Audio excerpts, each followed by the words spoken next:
Hi everybody, Radical Gardener. How are you? It's been a while, hasn't it?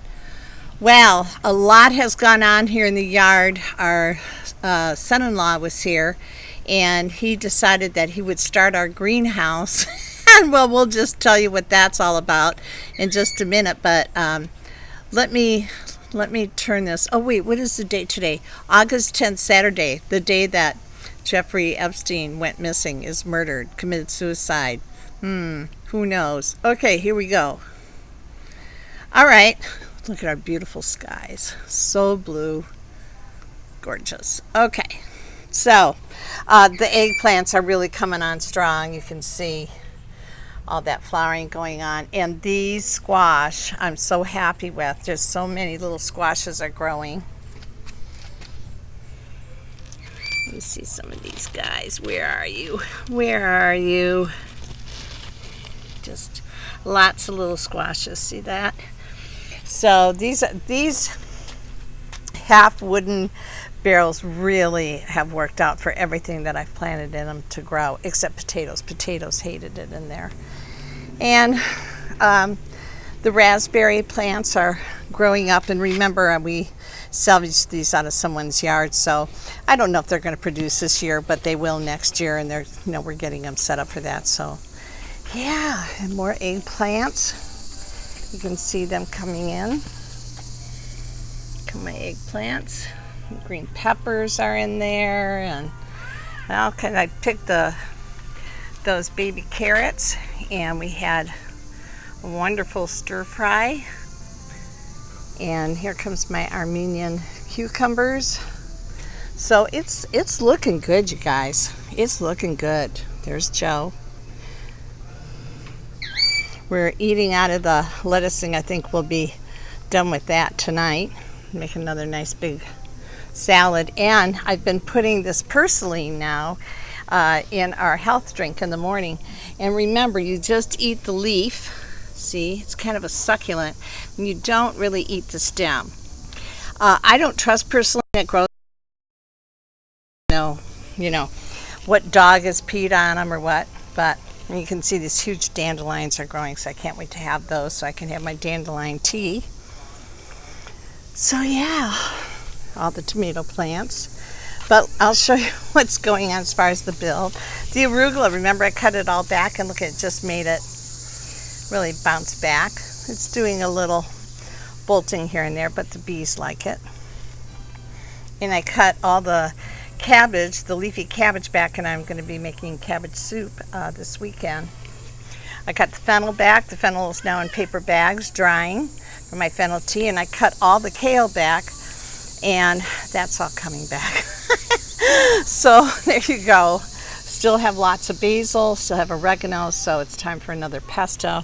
Here's my huge squash plant that's growing.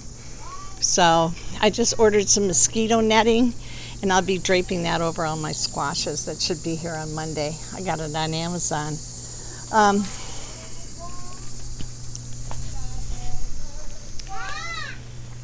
You can see there's lots of beans. Oh, there's a Joe back here. But here's all my beans. So we'll be picking those. We've already been through them a couple of times, and you can see my beans are all the way back to the back of the garage. All right, so let's show you what we decided on in this greenhouse. So we decided not to have a greenhouse at all, and I'll tell you why.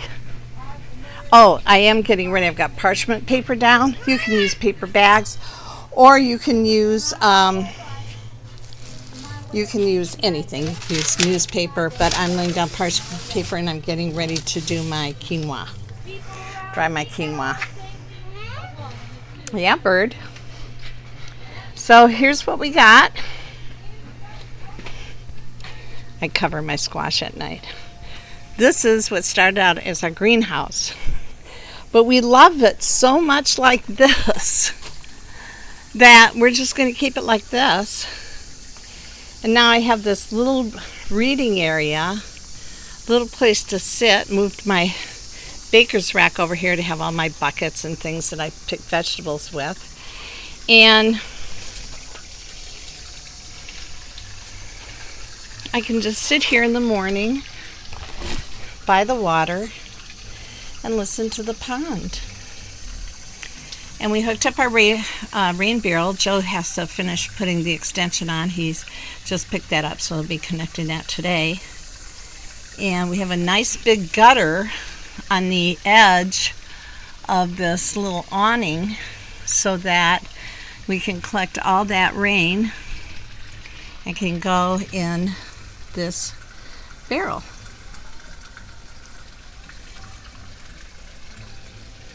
But I love it. And we're pulling the sweet potatoes, and I was right. They didn't do anything at all. But at least we had the vines, and the vines were pretty. But I won't be doing sweet potatoes. I just don't have the space, and it's just it's no longer really the climate. But if we get a little patch of land somewhere warmer, I'll do them there. But look, you guys, I didn't know that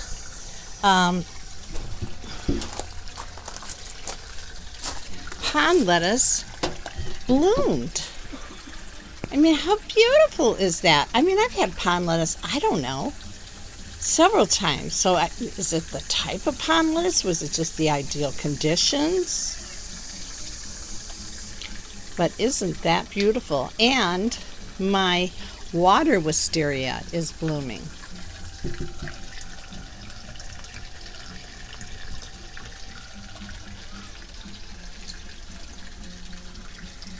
I got all my little crystals and stuff here. But yeah, we just got some more pea gravel. We're going to be laying that down so we can kind of hide this wood.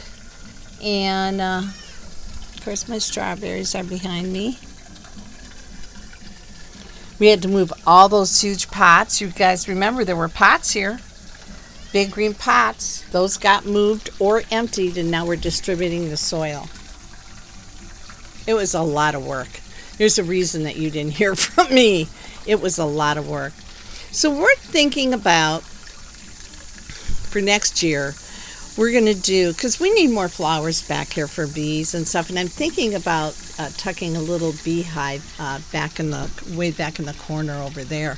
So we're talking about putting like up to 10 pots along the fence, some with climbing flowers, some with just flowers, all different flowers blooming at different times, and just have them in pots. Again, this is really crappy soil. We dug up awful lawn, and then we laid down plastic. Then we put, pea gravel on top of it. So there's nothing wrong with growing in pots. And I've seen beautiful English gardens and just beautiful gardens that grow their things in pots. And I do pretty well with things in pots. So I think that that's what we're gonna do. In the meantime, we have that clematis over there that will be climbing along.